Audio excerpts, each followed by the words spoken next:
siguro yung mga nanliligaw ngayon can relate, 'di ba? Kasi syempre sa mga dates nyo rin, sa simula ikaw yung mag-social off nung pangkain. Pero pinag-usapan din naman namin na sabi ko, transparent ako sa kanya na I'm saving this portion of my income. So if ever are you comfortable na pag-usapan yung pera? So nag-try kami mag-usap. So sabi naman niya, pwede naman daw siya mag-contribute. So medyo nagko-contribute siya sa mga gastos.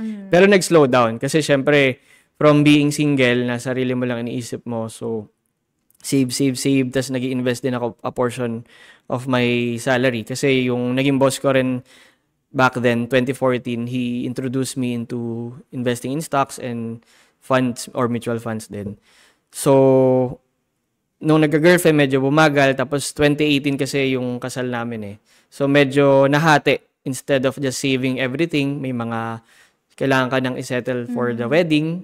So, the life season change eh. So, from being a single to being in a relationship to a person who's settling down. Pero the habit of setting aside a portion of my income, nadala na siya. So, I communicated that habit to my girlfriend back then, tas naging fiancé ko. So, at first, medyo hindi niya magets bakit ako kuripot in a sense.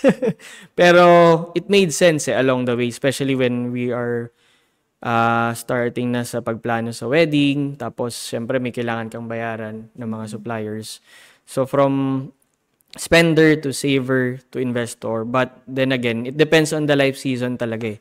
So at least I'm sharing my journey para sa mga listeners natin, and the delayed gratification really helped me. Kasi among millennials, yung mga kabatch ko rin na nagtatrabaho or into business, one of the main reason for them not saving money or investing is the lifestyle din, yung lifestyle inflation.